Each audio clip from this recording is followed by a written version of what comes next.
آپ کو معلوم ہے کہ پچھلے 7-8 دنوں سے جو جنگ جاری ہے مڈل ایسٹ میں، جبکہ ایک نیگوسیشن ہو رہی تھی ایران امریکہ کے درمیان، اس نیگوسیشن کے ہوتے ہوئے اسرائیل نے ایران پر حملہ کیا اور وہاں کے سپریم لیڈر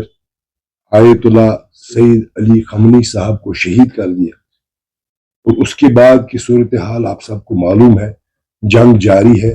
تباہی جاری ہے، میزائلیں ہر جگہ ہٹ رہی ہے۔ مجھے بات کرنی ہے اپنی یونین ٹیریٹری کے بارے میں، یہاں کے لوگوں کے بارے میں۔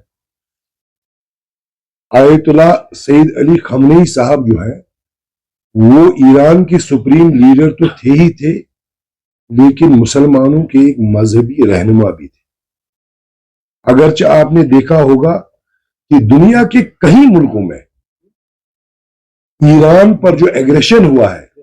اس کے خلاف لوگوں نے مظاہرے کیے، پروٹیسٹ کیے، کیونکہ لوگوں کو لگا کہ یہ ایک ہیجمنی ہے اسرائیل اور امریکہ کی، جنہوں نے ایک ساورن ملک کی ساورینٹی کو نہ دیکھ کر ان کے سپریم لیڈر کو شہید کر دیا اور وہاں کے لوگوں کو ان پر جنگ جو ہے وہ تسلط کر دیا۔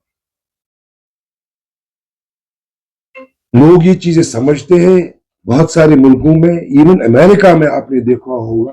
وہاں پر بھی اس جنگ کے خلاف مظاہرے لوگ نکلے۔ ہمارے اس ملک میں، ہندوستان میں، یہاں بھی کافی سارے مظاہرے ہوئے، ایک ماتم کا ماحول تھا، ایک سپریم لیڈر کو شہید کیا گیا۔ اسی طرح ہمارے جموں کشمیر میں بھی یہ ایک ماتم کا وقت تھا، یہاں اکثریت مسلمانوں کی ہے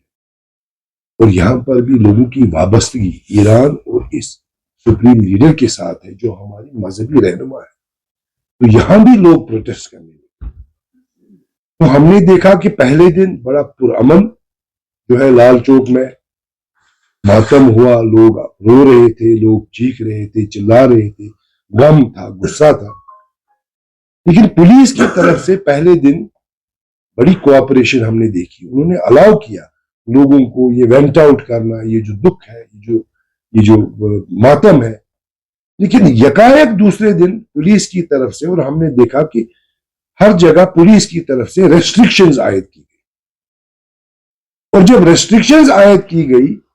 تو اس کے بعد ہم نے دیکھا کہ بہت سارے انسیڈنٹس جو سننے میں آئے، کہیں تھوڑا پتھراؤ ہوا، کہیں کچھ ہوا۔ تو ہمارا یہ ماننا ہے کہ اگر پہلے دن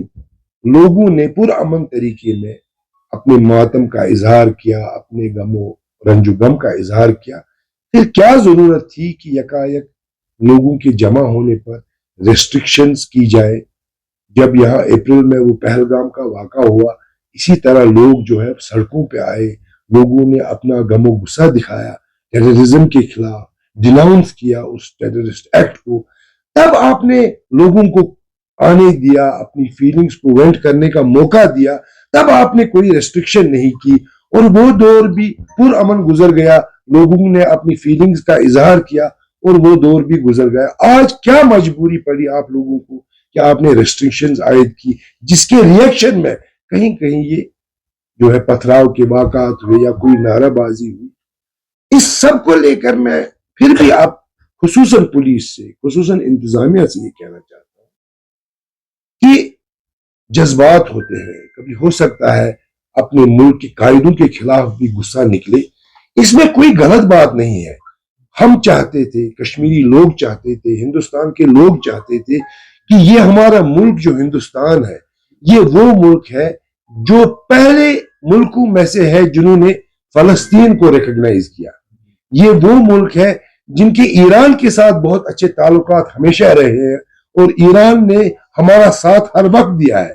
تو ہماری ایکسپیکٹیشنز یہ تھی، اس ملک کے لوگوں کی ایکسپیکٹیشنز یہ تھی، کشمیر کے لوگوں کی ایکسپیکٹیشنز یہ تھی کہ ہماری ملک کی قیادت جو ہے وہ بھی اس کو کنڈیم کرے، جو شہادت ہوئی خامنئی صاحب کی اس کو کنڈیم کرے، اس جنگ کو کنڈیم کرے، اس بربریت کو کنڈیم کرے۔ لیکن اس کے برعکس ہوا، ہماری قیادت نے اس کے بارے میں خاموشی اختیار کر دی، کوئی بات نہیں کی۔